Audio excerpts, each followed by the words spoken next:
To fully understand the directions of light, I will be including 3 diagrams, each from a different view of the stage. The first is a ground plan view, which is a top view shown from the bird's eye view of the stage. The second from the front view, or what would be the audience's perspective.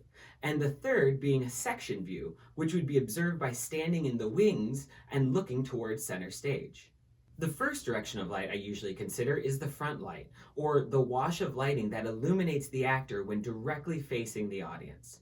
The front light system is a very beneficial angle for illuminating the actors and should be one of the first directions of light to include when thinking about both safety and visibility on stage.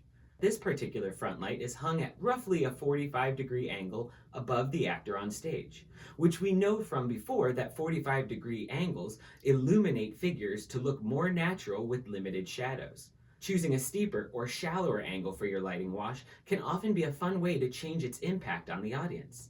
A steeper angle creates dramatic shadows under the eyes and nose, but also limits visibility as it gets steeper overhead. On the other hand, a shallower angle of light would fill in the shadows on the face, but if the angle drops too far, it can make the actors appear two-dimensional on stage and can also cast large shadows on the scenery upstage of the actors, which can be very distracting. The second direction of light to consider is a backlight system, or an instrument hung directly from the rear of the actor facing the audience. A backlight system works well with the front light system to create rim light on the characters, carving figures out of what otherwise could be a flattened look on stage.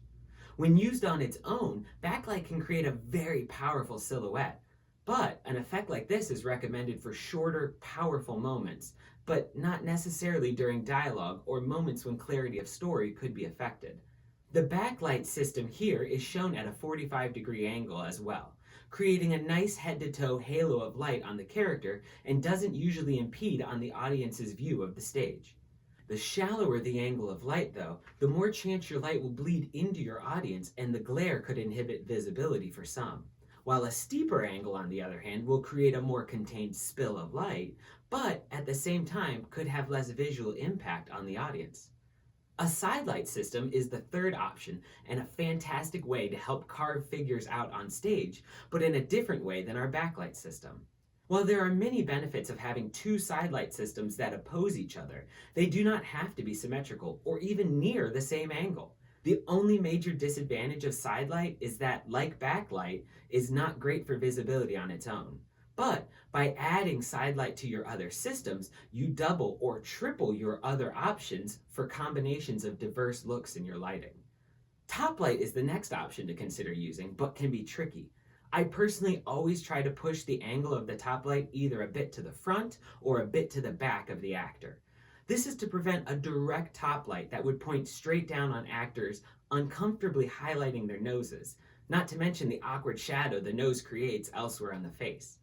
Shifting it forward allows the front light system to assist with visibility while offering dramatic shadows as well. A back top lighting system won't help much with visibility, but will create a more stoic silhouette than a backlight system alone. The final direction of light we'll consider is the uplight system, which refers to any lighting coming from below the actor, usually from the floor. This can be footlights, strip lights, or really any lighting instrument below the actor. Uplight is fantastic for supporting a steep front light system by filling in the details of the face. Similar to back, top, and side light, using uplight alone can be uncomfortable or odd for some audience members, but can be also very effective for this reason. Uplight creates jarring shadows opposite of what the viewer would expect to see in daily life, and can be used as a fun way to visually differentiate the villain from the protagonist. So while each direction of light has some pros and cons, one of the most important things to remember is that they are just parts of a whole, and when combined together, give us far more options for an exciting design. Picking angles is tricky, and I usually recommend testing them out in your theater space to know for sure which combinations work best for you. And while I like to say that there are no rules for lighting, there are a few guidelines when considering directions of light that I personally try to follow to avoid common pitfalls. First, I do my best to make sure there are at least 3 washes of light minimum, and each from a different side to avoid common dark spots where only 2 washes can create. On top of that, I will also work to separate two of those washes from the third across an imaginary line running from stage left to stage right. Now, this can sound complex, but in short, it would mean two washes from the front of the actor and one from behind, or vice versa. Having two front light systems creates more complex looks on the face of the character, while your backlight system does the carving for you. The other option is to have two backlight systems and one front light system. This setup creates a simpler look, offering visibility to the audience, but much more dynamic rim light options. And this is just a minimum. While it might not always be possible, more washes of light plus more directions equals more options on stage. Every little bit helps. Now that we have all these directions of light in our toolbox, we want to go through the thought process involved in choosing which to use and how. The first step for me is jumping back into the script to consider the story and what's happening in the world of the play. Let's go back to our earlier example. The clouds parted over the park, letting the warm sunlight fill the air. In this example, the motivational light source is the sun. Pretty straightforward, and there are many ways to replicate that feeling. Let's start with a simple stage. There's an audience, and for reference, let's put one character standing center stage, facing that adoring audience.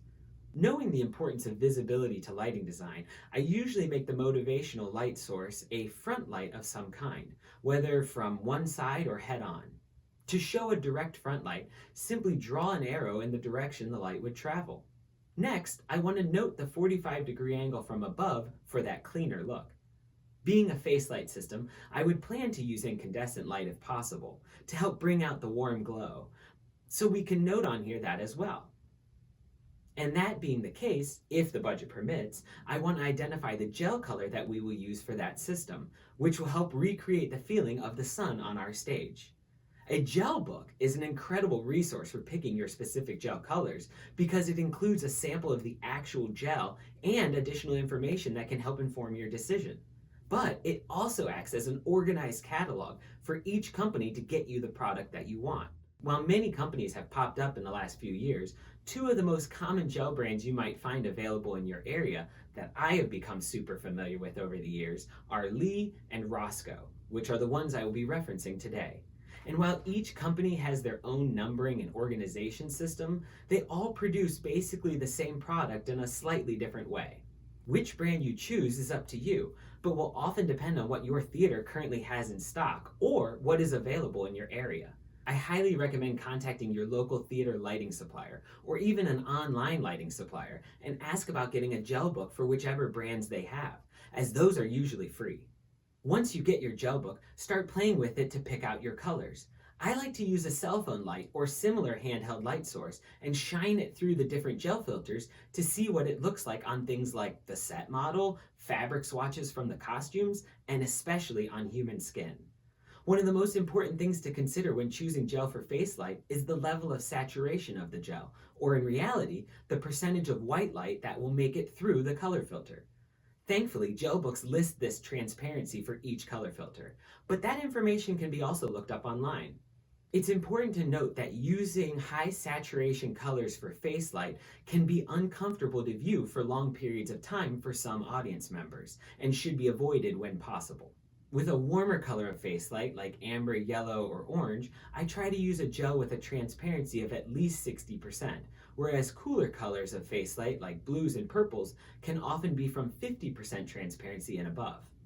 For back or side light systems, feel free to amp up your gel saturation if you like, or bypass filters altogether and go with LED system for even more options and a full range of saturation and colors. Now back to our example. The clouds parted over the park, letting the warm sunlight fill the air. When I think of a warm face light gel color that represents the sun, there are a lot of options that would work. In this case, I'm going to go with Roscoe 02 or Lee 205. Nice and warm. Now, when we consider what we are recreating, we might need a bit more help from the front to fill out the brightness and fullness of the sun. Basically, since light particles travel in a straight line and aren't able to bend around objects, our current system alone would shadow the sides of the face, limiting visibility for some members of the audience the further they sit from the center of the house. To help boost visibility, I am actually going to add a second system of front light from the same angle above, but I'm going to split the two systems 45 degrees to either side as well. Then I will keep the warm gel color we picked for the first system and change the other gel color to a cooler blue like Roscoe 60 or Lee 218. Now I have two front light systems that will help fill in the details for the audience, but also make for a much more flexible design. To finish the schematic, we need our third direction of light, so I will add a backlight system to help make sure that the characters can be visually separated from the set. While it can come from any angle, to maximize light coverage and avoid dark spots, I will add the top of the triangle and put this one directly upstage and keep the 45-degree angle hung from above. Assuming we have the resources, I'm going to skip gel and label this as an LED light system with RGB color mixing, giving us versatility with the color of light during the performance. Now, if money and time permit, we can always add more lighting systems.